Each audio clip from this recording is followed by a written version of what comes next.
It's my pleasure to present the final report of the Select Committee on Work and Care, together with the Hansard record of proceedings and accompanying documents presented to the committee, and I move that the Senate take note of the report. Over the past 8 months, I've chaired this committee working with my colleagues, Deputy Chair Senator O'Neill, Senators White, Stewart, Askew, Bragg and Ruston. Together, we've looked at how Australians put together their jobs with the care of others. We've been ably assisted by the Senate's Committee Secretariat, led by Jane Thompson, and you all serve the Australian Senate and public so well. Thank you for your work.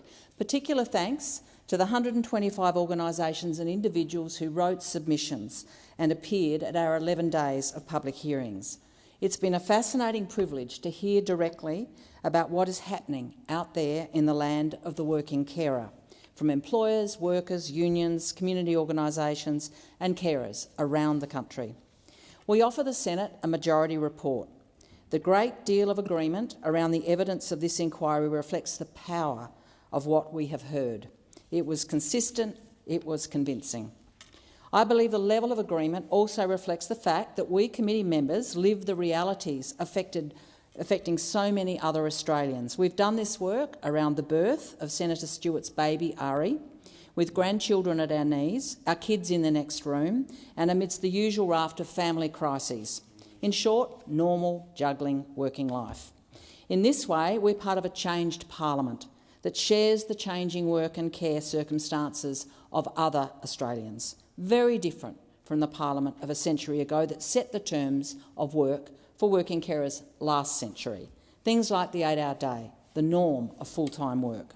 At that time, this parliament was entirely made up of men. That affected the shape of the labour laws that they wrote. The slow entry of women to this place explains why we did not get any Commonwealth childcare until 1973 and did not give working women a paid break after they had a baby until 2011, 100 years after the ILO said it was a reasonable proposition. Today, around 6.5 million women hold jobs and half our workforce is female. Many of them are also carers. Women now make up 57% of the Senate. This is a changed parliament in a changed world, and it's time for our working arrangements to reflect this. The powerful evidence we've heard explains our committee's agreement that we need to create better work and care arrangements that deliver greater fairness and equality. It's time for a new, comprehensive and integrated approach to our work and care challenges. Enough with the piecemeal. It's time for a coordinated national effort and for all levels of government to work together to deliver it.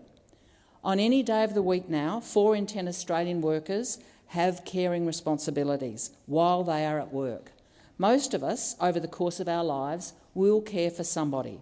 We're living a 21st century juggle, but we're awaiting a 21st century support system as we deal with this new reality.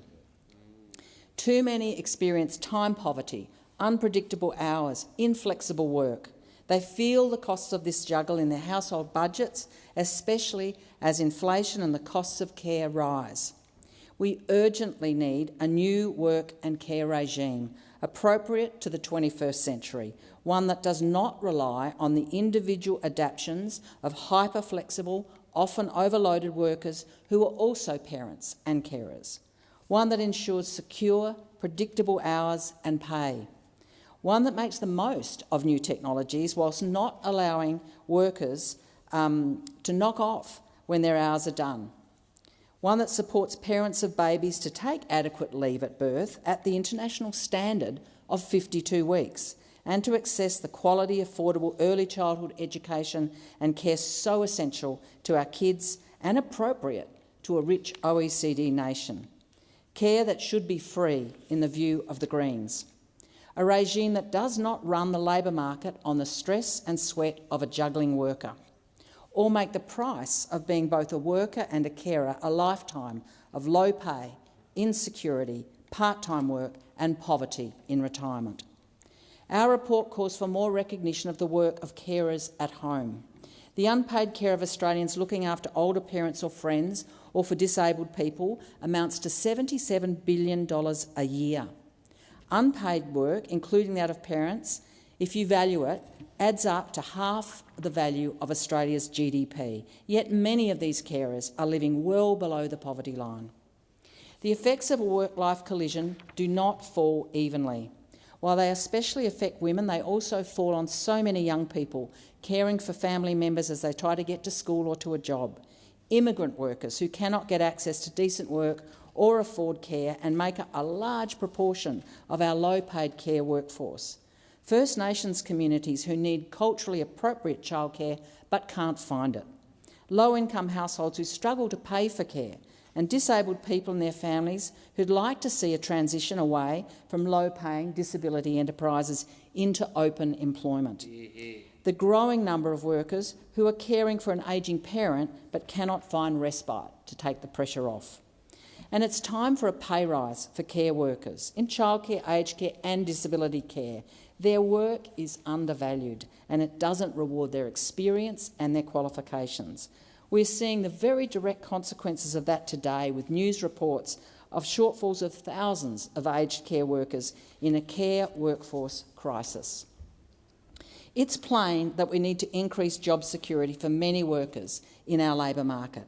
The most common strategy adopted by Australian working carers, part-time work, has left many women facing insecure jobs, insecure hours and pay, poor career paths and lack of access to training and, ironically, loss of key conditions for working carers like access to paid sick leave and paid holidays, long service leave, decent superannuation. At the other end of the hours spectrum, a sizable proportion of men, a quarter, work long hours. So at one end, women on short hours, men on long hours. These arrangements cast long shadows. Too many senior jobs in areas like management have hours that are hostile to care and therefore off-limit to so many women. This also means that domestic work is off-limits to those men and loads up their partners, and all of this feeds into the gender pay gap. Amongst the biggest surprises to the committee, in my view, was evidence of widespread unpredictable rosters and working hours, and these conditions mean workers are too often at their employer's beck and call. Alongside this, new technologies that have brought welcome flexibility have also stretched the working day out alongside paid work, making it too hard for people to disconnect from their technologies at the end of the day. Our phones compete with our kids and then get in the way of our rest and recuperation, so it's time that workers had a right to disconnect from work. We know that without the care provided by workers and unpaid carers at home, we are all impoverished. Without it, there is no future labour supply and simply no economy. We heard powerful evidence about the importance of doing things better.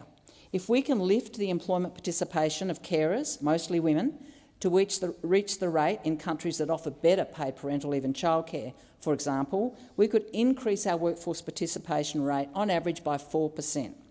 And that would boost GDP, we heard evidence, by $100 billion. Now, some will point to the cost of doing these things, but they ignore that return on investment. And underinvestment in care means labour shortages, gender inequality and more stress for workers, especially women.